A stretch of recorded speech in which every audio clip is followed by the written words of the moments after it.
Well, what do you know? Good afternoon. It's 3 o'clock. It's Caribbean Gardens on Wednesday, the 10th of January, 2018. And as promised on the television show this afternoon, the guest is none other than Brac historian, businessman, Mr. Burnard Tibbetts. Good afternoon, Mr. Burnard. Thank you, Mr. Quincy. Thank you for being here this afternoon. And I trust that we can share some information with your listening audience that will give interest to them and will be beneficial in days ahead. Absolutely. So what I'm going to do right now is I'm going to get out of the screenshot and we're going to focus our attention on you, Mr. Burnard, as we talk about the culture and the historical involvement of yourself growing up on the Brac and to this day. So we're going to get started then, Mr. Burnard. As I said, Brac businessman, historian on Cayman Brac, and he's 84 years old, in case you didn't know. That's on December 28th.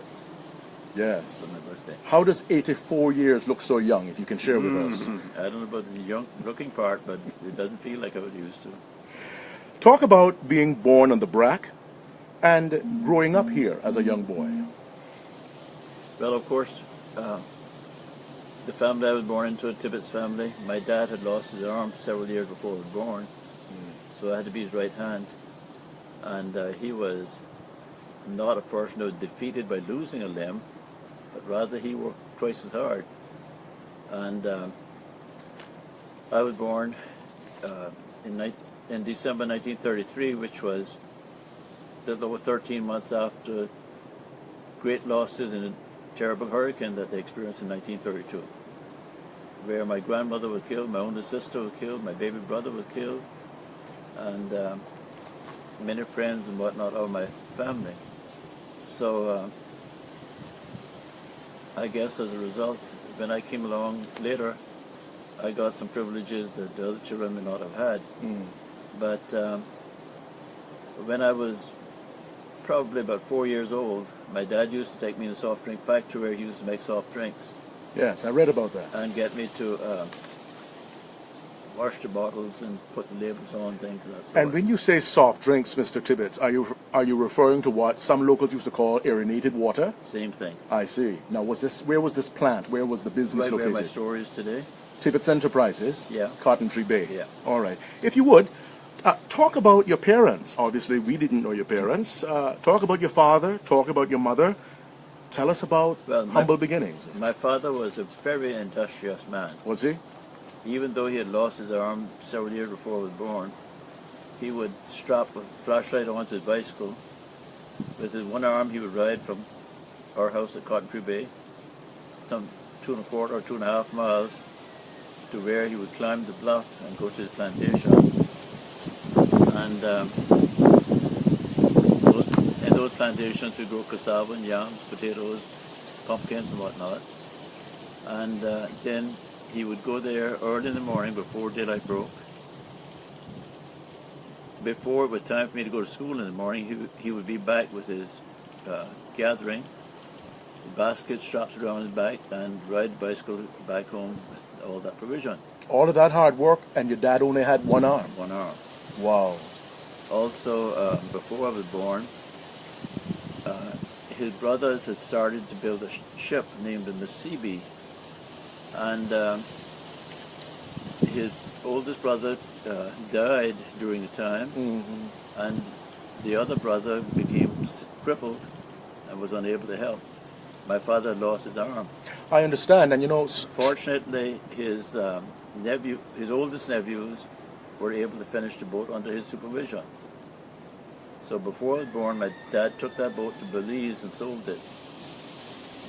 And after that, he came back home and started the store. You are from an era where shipbuilding was integral to our very existence here on Cayman Brac, the days of wooden ships and iron men. You participated then in the building of this ship and others, perhaps? Hardly, because my father went out of the shipbuilding business before I was born. My brothers did build 2 ships during the 40s, and I would do some puttying of the seams on them as a teenager, and then during the midday hour, some of the men there that were real good at checkers we would play checker games, and so I became quite good at that. Checkers as a pastime, I take it. Yeah. So now, children can be very cruel, you know. In going to school, did any of your classmates make fun of you for the fact that your father had only one arm? Or? No. No? I would say that the school children were all very understanding, and where my dad had a store and sold candy and so on, that was often an attraction to those children. So they, You can always win them over, right? yeah, I mean, there wasn't any trouble to have a good relationship.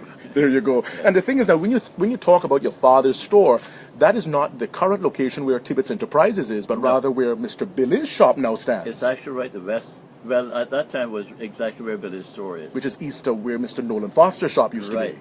That Yeah. would have been the location of your father's original store, correct? Yeah, I see. but no, it was the original store where Billy's is this, but the man that had the land leased from wouldn't lease the land anymore, so he had to move it to where Nolan's store was. Is that how it went? Yes. I see. Thank you for clearing that up. Let's say good afternoon to all of our friends watching, listening to the radio version, watching the television broadcast. This is Caribbean Gardens with special guest Mr. Burnard Tibbetts, church elder, Brac businessman, and historian. Please share this video, and all around the world will get a taste of Cayman Brac's history. How old were you when you got involved with Brac soft drink production and distribution? How old were you when you got started in that business? Well- And talk about the success of this business venture, if you would. From the time I was about 4 years old, my dad used to make me wash bottles or rinse bottles and so on. And during my boyhood, I learned to make the drinks. And we had a hand-operated machine that was bought in Jamaica, which was manufactured in England. They manufactured machines for use in restaurants and so on. But my dad used it to produce drinks to supply Cayman Brac with, and even ship some to Grand Cayman. Look at that now. So we had an entrepreneurial spirit on the Brac, even as... Very much so. Wow. What happened? Well, And could we start something like that again today in 2018, you think? the reason, well, when my dad retired, he gave that business over to my brother. But What was your brother's name? Keith, Captain Keith Captain Keith Tibbetts, Tibbetts, yeah. the legendary Keith Tibbetts, Brac politician, and also a storyteller and a community-involved man himself. well, he was quite a historian too. Captain Keith Tibbetts, I remember him. Yeah, anyway, labor became very expensive compared to what it had been, so it became where it was not profitable to produce the drinks anymore. So that's See. why my brother Keith gave it up. And in case you're just joining us then, when Mr. Burnard refers to the soft drink company on the Brac, perhaps your parents and grandparents and great-grandparents will remember what they used to call aerated water. Mr. Burnard confirms, same Right. thing. All right, now... And I will tell you that Yes, please. people that remember those drinks will tell you today that they cannot get any of the taste as good as they did. So Cayman Brac used to make their own soft drinks. I mean... Yes, sir, I- and ship drinks to Grand Cayman as well. So we had export. Yeah, oh yeah. We were exporting to Grand Cayman and Yeah. supplying our own needs here. Let's talk about your siblings. Captain Keith Tibbetts, the very well-known Mr. Linton Tibbetts, founder of Cox Building Company and Cayman Brac Beach Resort. Was there sibling rivalry, or you had a good growing up with your brothers and No, we sisters? had a good relationship. Of course, I was much younger than the others. You're the baby? Yeah, I was 10 years younger than Linton, Look at that. and he was the next one to me because the boy who would have been about 3 or 4 years older than me, he was killed in the hurricane. As you said, yes. So I was born after the 1932 hurricane, 13 months after that. Auto mechanics, Mr. Burnard, just when I thought you had covered it all. My goodness, I understand that there were not many cars on the Brac when you were younger, but you were trained in auto mechanics. Talk about that. Well, trained in it may not be quite the right word to say. What should I say, perhaps?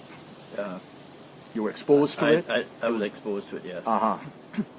When I was about 12 years old, my 4 brothers and 2 cousins left the island all the same week. They left me not only to drive the car, to fix the car, but to drive it as well. My father, having lost his arm, could not drive the American cars that were imported in the island at the time with the standard shift. Automatic had not been invented yet. And when my brothers left, they left the car with a broken spring. So Those days, the cars had springs like what boat trailers use today, with leaves bolted together. And there had been an Englishman here by the name of Morrison who had a garage down at West End and had more tools than anybody else on the island. So I was able to ride my bicycle down there, bore a hole in a new part of the spring leaf, and get the car going again by doing that. So, Mr. Burnard, the trade of auto mechanics, would you like to see today, 2018, a trade school developed on the Brac where young men and young women could learn auto mechanics? And why didn't you continue in the field?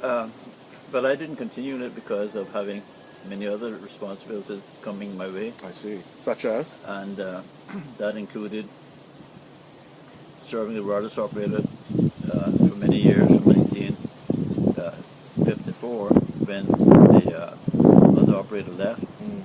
He left on April the 1st, 54, and that day I started working in the wireless station, sending and receiving telegrams by Morse code. Morse code is virtually unknown now, but it was what we depended on for communication back then. So we had several hundred seamen from Cayman Brac with national bulk carriers, and they frequently sent home telegrams to their family here, or their family sent telegrams to them, especially if there was someone born in the family. And it was my job to handle those telegrams. If we had an urgent telegram, sometime I would go and carry it to whatever part of the island it was. Otherwise, we had one of the Bryan boys, and sometime Elmarie Banks too, Carol Scott, different ones like that, that would ride their bicycle from one end of the island to the other in the evening time carrying telegrams. I see.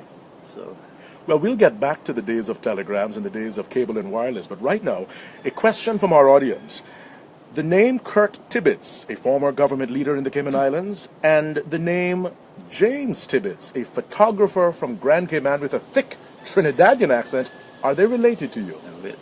The James Tibbetts Grand Cayman is my nephew. Ah. But I also have a James Tibbetts, my son, that is a photographer and works in our business. So you are related to the James Tibbetts of Grand Cayman, yes, yes. who's a photographer and speaks with a thick Trinidad accent. I don't know about him being a photographer, but... I've seen him taking some pictures, and he's also very instrumental with the men's group in his church. I see, okay. So it's good to know that. And another question coming in then is, the former leader of government business and the founding member of the People's Progressive Movement, the Honorable Kurt Tibbetts, is he related to you? Distantly. Distantly, you say? He was not close, but I think... Cousins? I think his father was a cousin of my father's, you know. So it wasn't... his grandfather, rather, was a cousin of my father's. I see. So we're not closely related, but we were related. Are all Tibbetts in the Cayman Islands related? All Tibbetts in Cayman Islands came from one source. I hear. And that source is England, Germany? No. What happened back in the early 1800s, Tibbetts came to Grand Cayman, and he married a young lady down there. But he said he couldn't live like a billy goat and drink lime leaf tea, so he quit. Well, his wife remarried again after a number of years and had, I think, about 11 or 12 children, something.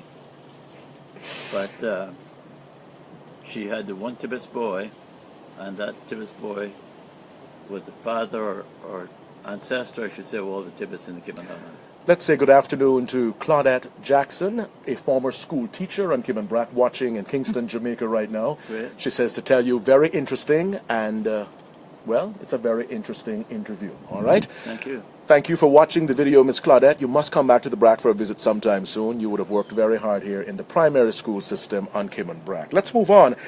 In case you're just tuning on, I'm Quincy Brown. You're only hearing my voice. The focus is on Brac historian, businessman, Mr. Burnard Tibbetts. He's with us for the hour. Now, the Brac will get... There is a pause, and it's because I'm not understanding my own handwriting. Now, that's not a good thing. So let me... Maybe I can mention something in the meantime. Well, you could. However, I was wondering, though, how did you transition then from being,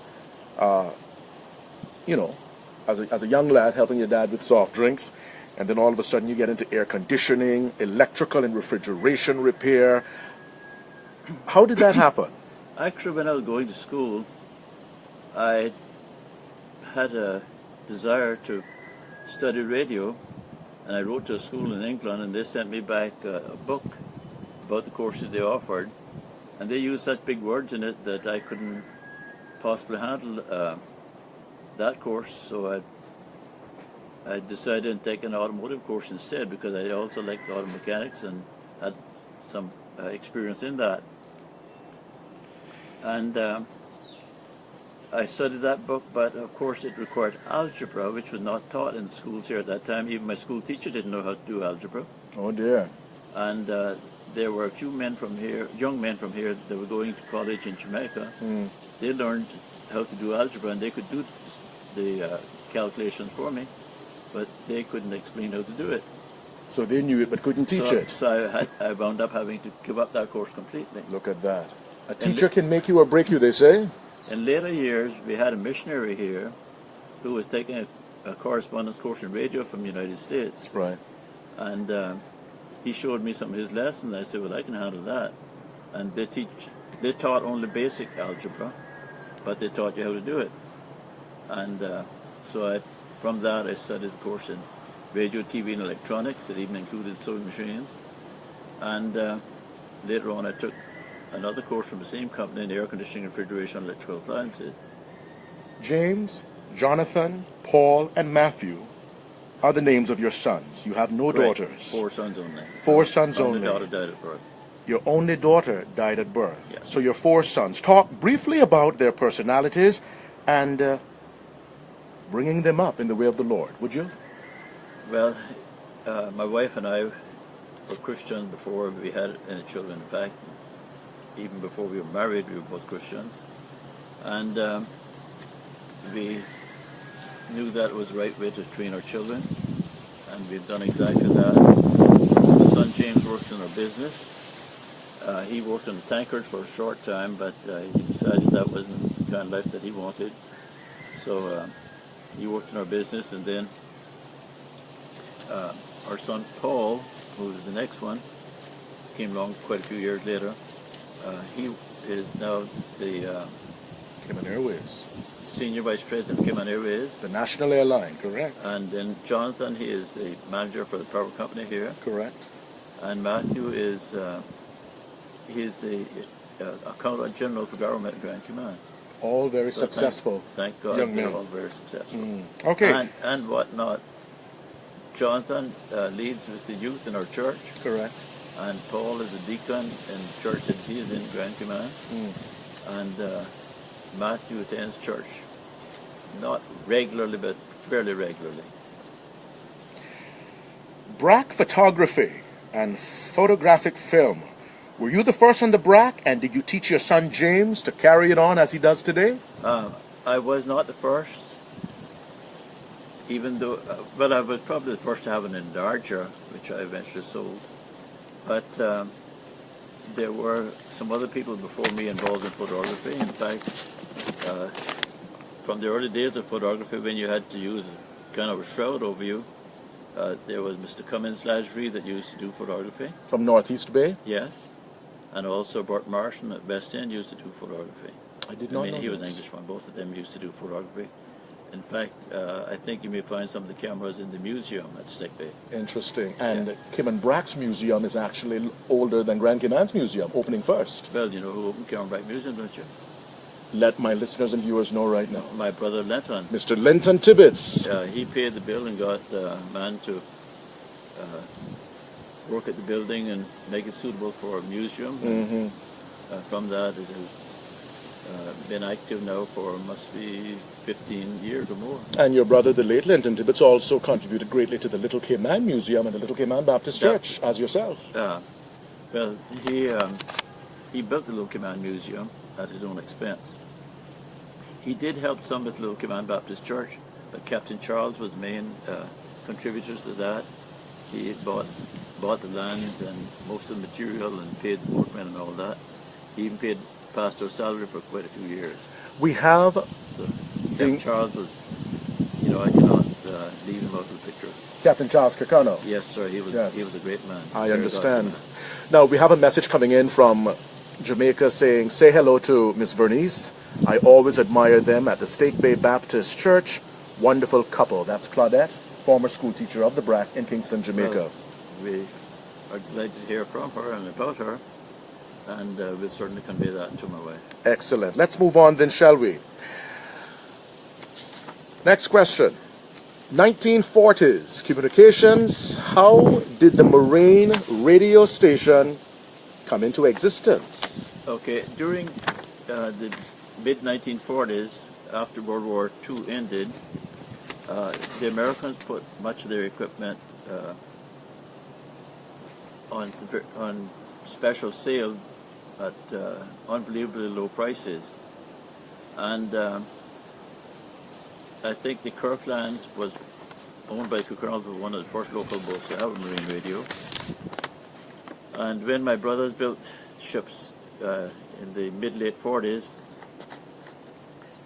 they did not have radios on them at the very beginning, but pretty soon they found out about these that were available at a very attractive price.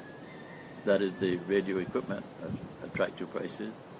They bought marine radios, put on their ships, their 2 ships, and they also put one in our house, which I operated while I was still going to school. I've read that, sir. And we used to communicate early in the morning, midday, and again late in the evening, and keep in touch with them continually. Mm-hmm. Yes, I read where you stayed in touch with the seamen on the ships. Now, did you start then what Brac shipping advisor Mr. Raymond Scott is now doing here on Cayman Brac? Similar kind of work, or is his somewhat different? Well, I guess it is, we'd have to say it is somewhat different, but, you know... Did you save lives, rescue boats in distress? Well, I can't say that we saved any lives. I don't think there was any that needed rescuing at that time to that point. There were 1 or 2 occasions when a boat that traded between Cayman Brac and Little Cayman had engine trouble, and I remember working the water station till it was like midnight before that boat was rescued and so on. But you know, the job that I filled was somewhat different than Raymond. His is totally on his own. How many years did you work for Cable and Wireless? Give us some Cayman Islands cable and wireless history. Well, I worked for Cable and Wireless for over 13 years, I think 13 and a half years, something like that. And when I first started with them... 13? I think 13 and a half, if I remember right. I was thinking more like 30. No, including the Morse code with the government. I see.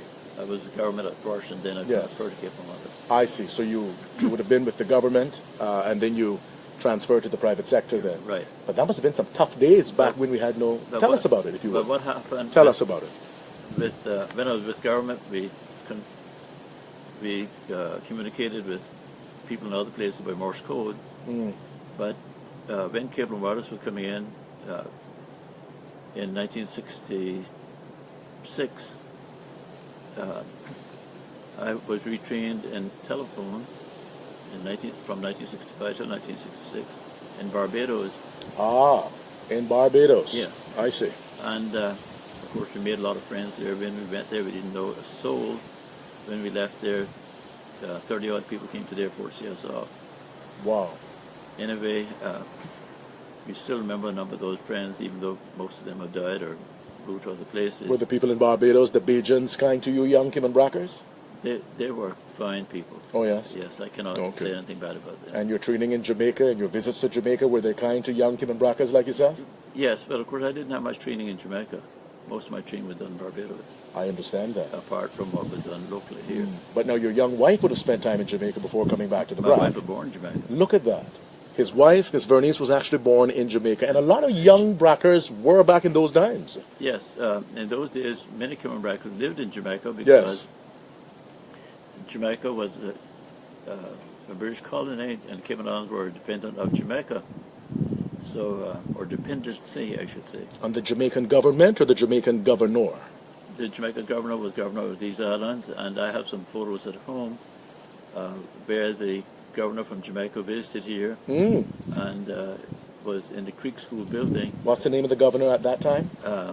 Governor Blackburn. I should like to see those photos, Mr. Bernard, in the future. Yeah, when it's convenient. We can When it's convenient. All right, well, you know what? It's coming up time to almost take a break, unless you want to take a break and come back, or should we continue on? How are you feeling? Whatever suits you. Okay. I tend to be quite the conversationalist. I could stay here till midnight All right, well, listening to these stories. Let's go on for now. Let's go on. All right. And for those just joining us, you're listening to the radio version, or if you're seeing us, but then for sure you're listening to the television version or watching the TV version.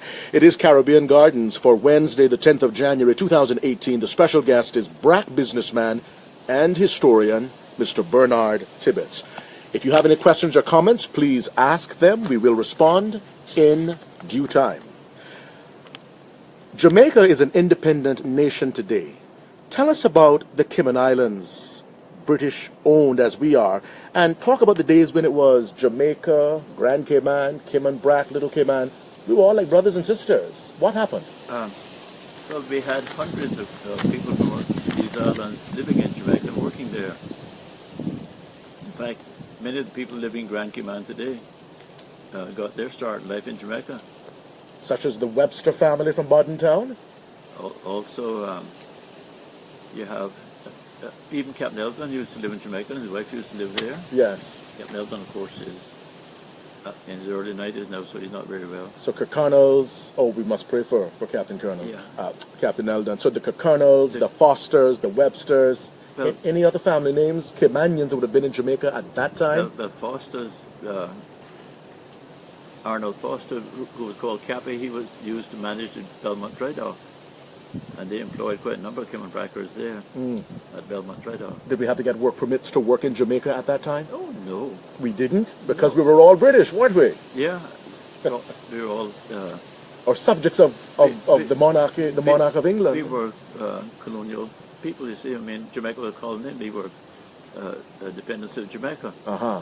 So the Jamaican governor was our governor as well. In those days, I remember going to Jamaica, and the Kirksons, one of the Colonel-owned boats, used to run salt from Turks Island to Jamaica. Salt. And I remember going on board that boat and some of their other boats as well. And, you know, I could walk aboard there without let or hindrance. I didn't have to speak to anybody. And I'd go aboard, repair the radio telephone or whatever necessary, and go about my business. We didn't have any hindrance, or didn't have the answers to questions from anybody. What was the crime like in Jamaica at that time? Well, I think crime in Jamaica got much worse after the Caymanian people particularly pulled out. Really? How so? Well, after Jamaica went independent, there was quite a bit of political unrest in Jamaica. Really? Yes, and from what I'm told, crime increased significantly then. However, even when Caymanians were there was still a lot of dishonesty, and you know, stealing was commonplace.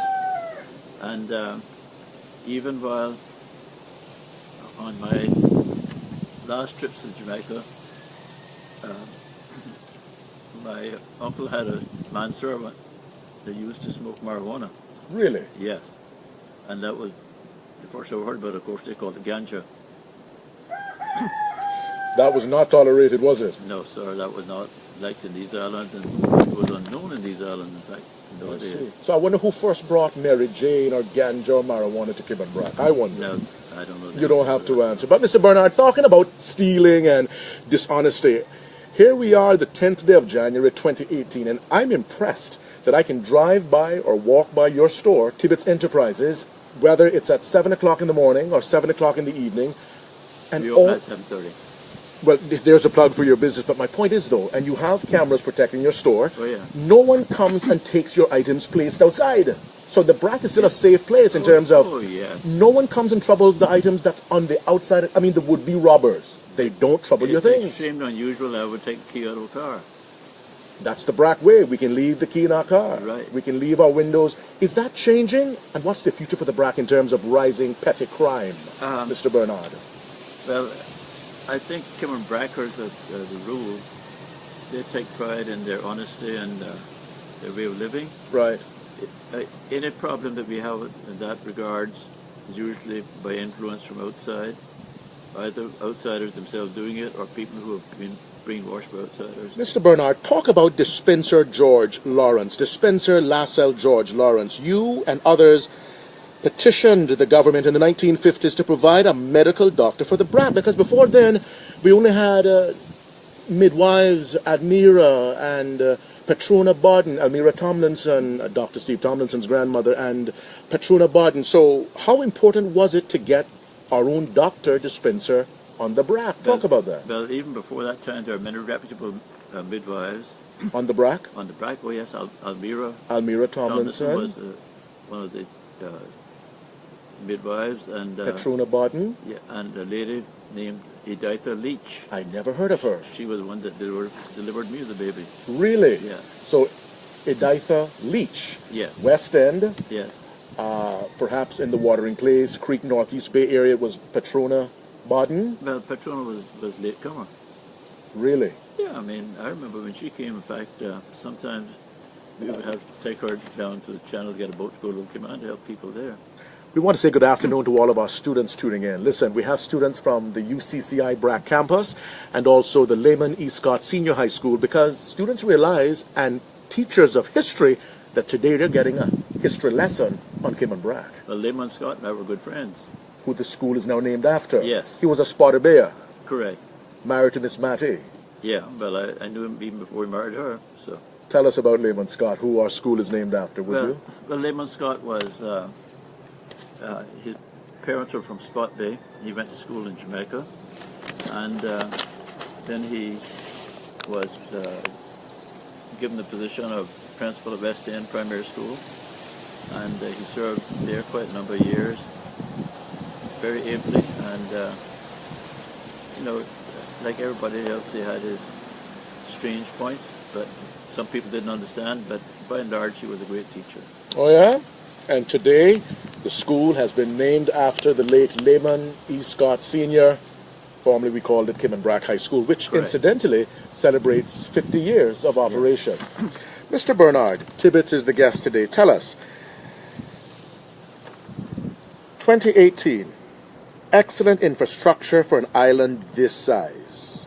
Are we first world or are we third world here on Cayman Brac? Well, we're not like Grand Cayman, because I was in Grand Cayman last year, summer, just 2 weeks apart, and it was amazing the amount of change that took place in that time. Cayman Brac has progressed much slower than Grand Cayman, but we have everything here that we need. Most houses are air conditioned, most houses have their own television, and most people have their own cars. So Cayman Brac is certainly not third world. People say that the population is 1,200, some say 1,800. Those stats are from 10, 15, 20 years ago. Our population is now over 2,000 on Cayman Brac. I would think around 2,000, more accurate figure. Yes, sir. However, a high percentage of the people on Cayman Brac now are from other places, like Jamaica and Honduras and the Philippines. That's where a lot of our residents come from. Yes. And that's not about to change, is it, sir? We will see more people coming from these countries moving forward? We don't see any change in the future, or in view at present anyway. Because people often ask, how is it on Cayman Brac? We live in Grand Cayman, how is it on the Brac? I simply say, just a smaller, scaled-down version of Grand Cayman. Am I correct in answering that way, or am I wrong? No, I wouldn't quite agree that the scaled-down version of Grand Cayman, Cayman Brac... Tell us your opinion, Cayman Brac please. has its own identity, and we take pride in our own island. Okay.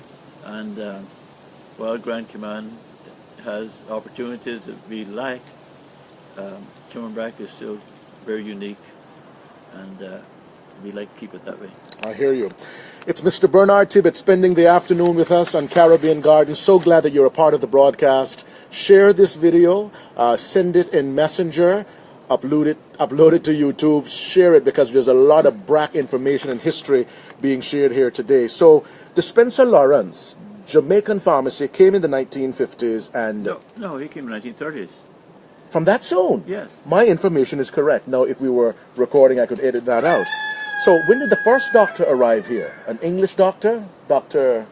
We had... Because I'm going over my notes here. No, we had several different doctors in the early days. But... prior to 1950. But many of them were lacking skill, let's put it that way.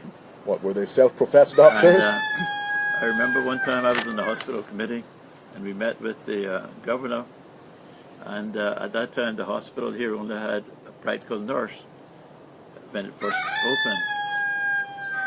So when the doctor that we had at the time spoke, he said we only have a half a nurse. So the governor came on and said, could you tell us which half you have? But not long after the hospital was open, we did get more skilled doctors. Dr. Shibley was one of the first really good doctors that we had here, and Dr. Collins and several other ones like that that came along later on were quite skilled. Mr. Burnard, tell me something. What do you say to viewers around the world who's hearing a rooster crowing in the background? Is that the uniqueness of Cayman Brac and being in a garden?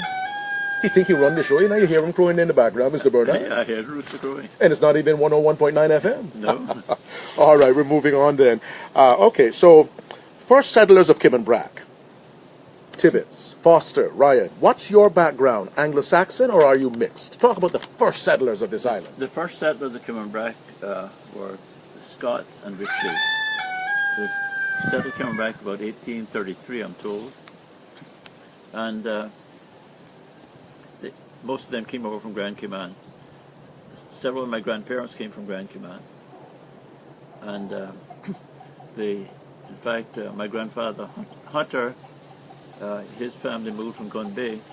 His eldest sister married a local man, and shortly after that the whole family moved because business was booming here with ships being built and coconut being shipped abroad and things of that sort.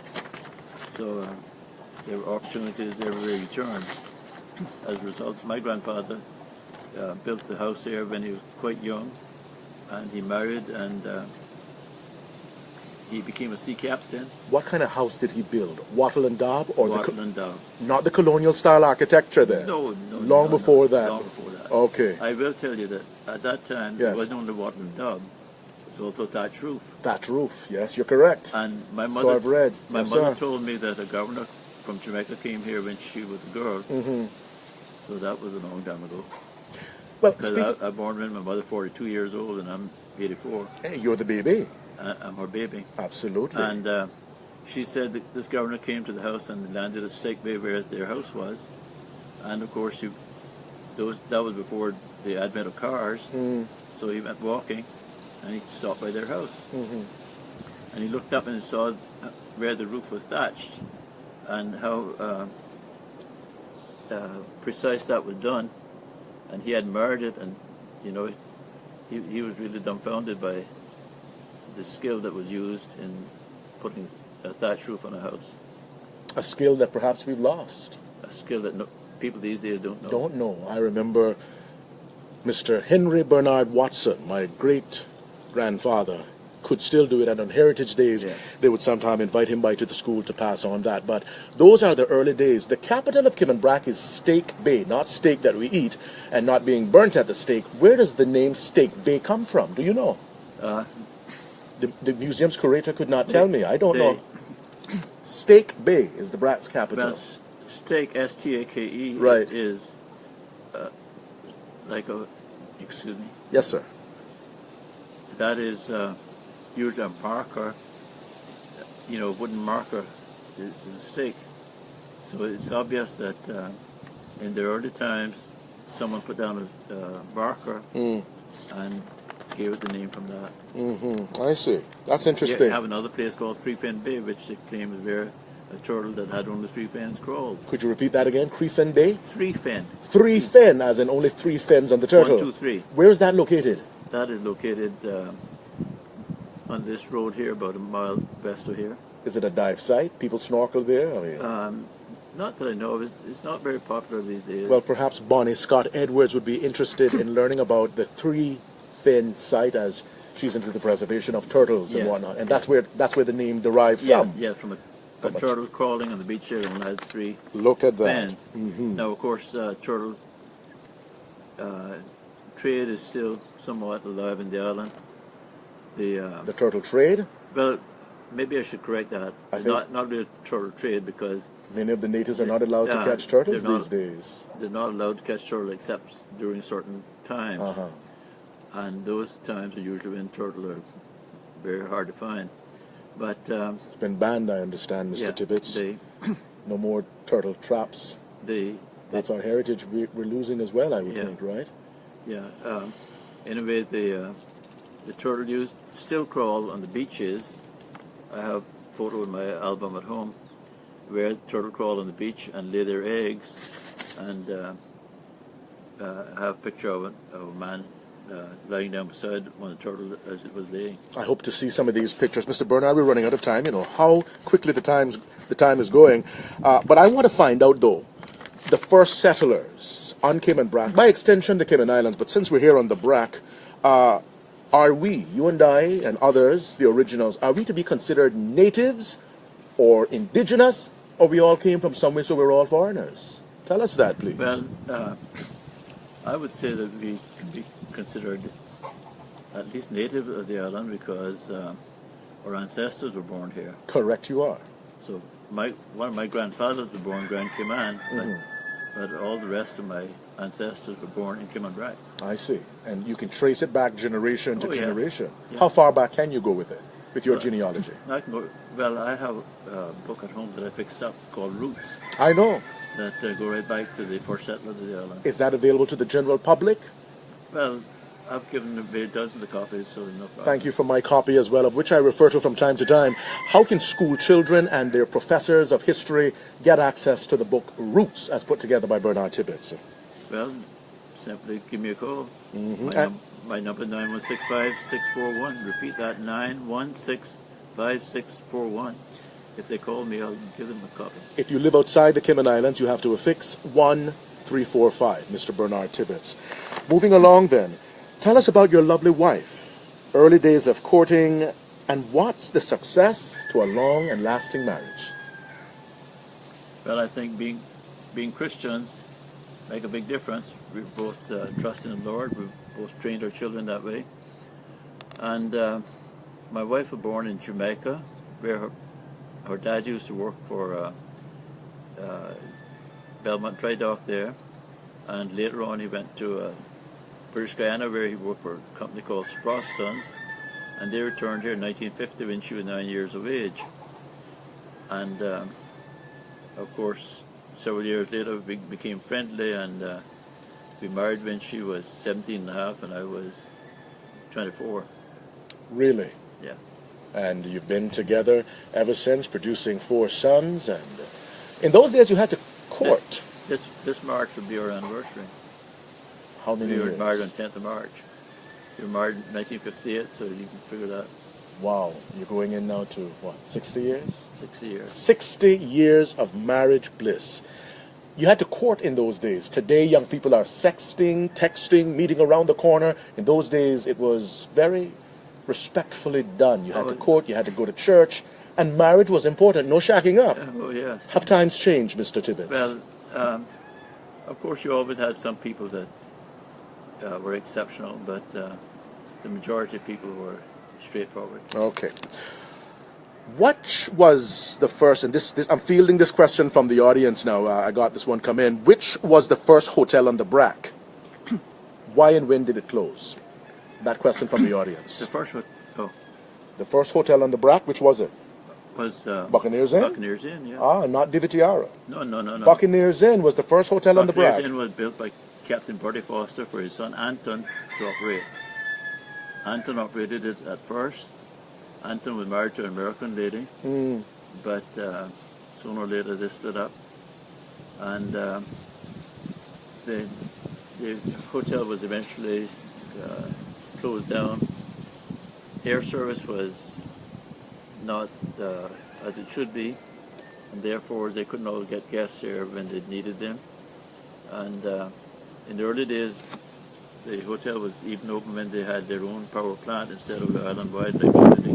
Oh, so they had their own power plant long They had their before, own power plant, yeah. whilst Brac Power and Light was in existence, or Brac Power and Light didn't come into existence until 1960. until 1960? You did say that. So which means then there was no power here. So in order for them to operate, they had to have their own. They had to have their own They had plant. to have the Buccaneers in. And their own plant sometimes failed too. Wow. So they would have problems. They had to wind up getting, extra plants and so on. We don't know much about your wife. At least I don't. But behind every successful man, there's a good, godly woman. Tell us about Miss Vernice, her personality, and how is she as a lady? Well, that is something that I don't talk about very often, but... Did I put you on the spot? I apologize. Not exactly. But she has been a very godly person, and I thank God for her. I haven't had any trouble with her being untrue or any such thing. She's always been very faithful to me and to her family. Mr. Burnard, why do you insist on distributing Christian tracts? Is it a part of your evangelizing service, witnessing, telling others about Christ? I know they're filled with a lot of Brac information, but they always end by inviting people to turn to Christ. Is this your ministry, sir?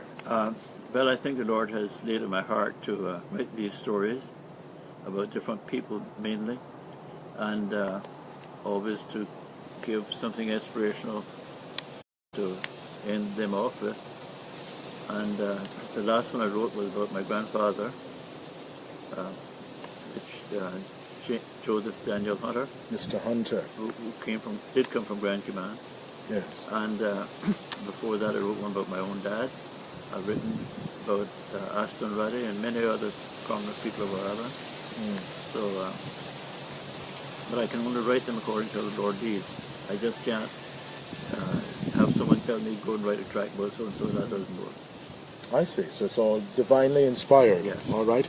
Well, now, where do you see the Brac 50 years from today? We may not be here, but where do you see the Brac 50 years from now? You're asking me a question that I have a problem answering because,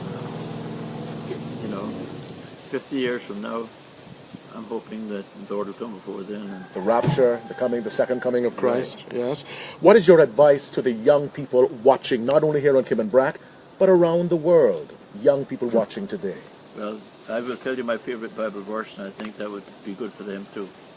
Trust in the Lord with all thine heart, and lean not unto thine own understanding. That's Proverbs 3:5.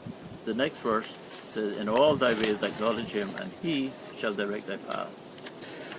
What's been the success of your business, your family business, Tibbetts Enterprises? What's the success? And give us your operating hours. Well, we open in the morning at 7:30, close at night at 9, and we try to keep our prices reasonable and have merchandise available that people need and want. So we try to meet a need in the island, not just operate a business.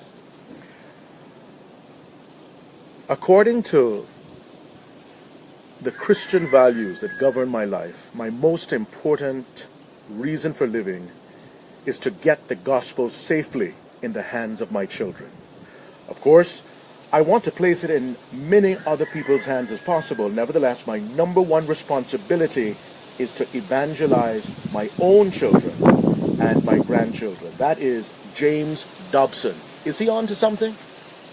Well, I share his opinion on much of that same concept, because it is important for us to share the gospel with those of our own household first and foremost, and spread out from there.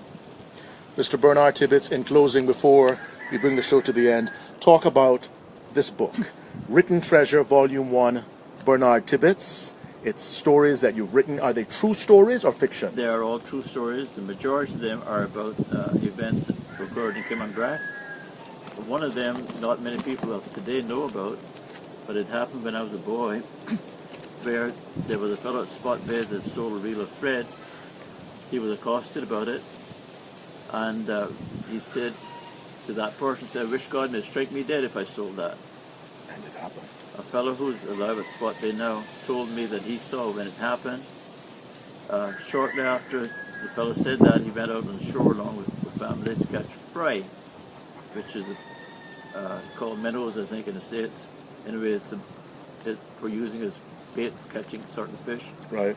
And a freak thunderstorm came up. A bolt of lightning hit him, didn't trouble anybody else in the group. He died on the spot, and yet the lightning ceased after killing him. I heard that story as a little boy growing up as well, Mr. Burnard, and it frightened the dickens out of me.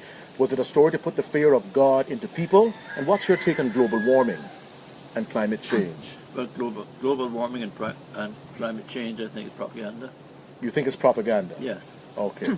Because Is that your that's because you're a fundamentalist Bible-believing Christian, sir? I believe in God, and I think God is in control. So the striking of the lightning... These people think that they got to control things. So you're not listening to the scientists, you believe in the Word of God, sir? Of course. Okay, I understand. And also you have a gospel CD out, Mr. Burnard, which was released August of 2017. Both your book and CD can be purchased at Tibbetts Enterprises, yes? Well, I actually have several other CDs, and I have a couple more, two other gospel ones, one songs that I wrote and one songs that are not sung very often. There is a song that I was hoping you had brought your, what is it called, Q chord or the omnichord? Yeah, but I didn't bring it. You didn't bring it. I have the lyrics, but what about you, parent, and examples you set? Are they best for your children, or will they lead to regret? Do you teach them to love God and walk in His way? Can they see you love Jesus by your lifestyle each day? Can you sing that song for us? That's just the words of the chorus. That's just the words of the chorus. What's the tune? It's a song you wrote, and you put the music to it. How does it go? Well, I don't remember the other words of it offhand, but I'll try to sing the chorus. Absolutely. How does it go? What about you, parent, and examples you set? Are they best for your children, or will they lead to regret? Do you teach them to love God and walk in His way? Can they see you love Jesus by your lifestyle each day? And that's the question. And that is a question that everyone should search their hearts about, make sure that they know Him as their personal Savior. Mr. Burnard, for the naysayers or those who would suggest that after Hurricane Paloma, 2008, the funds left behind to help Brackers wasn't distributed fairly, would you squash that, or would you say it's just propaganda in helping people get back on their feet after Paloma? Well, tell us about that, if you would.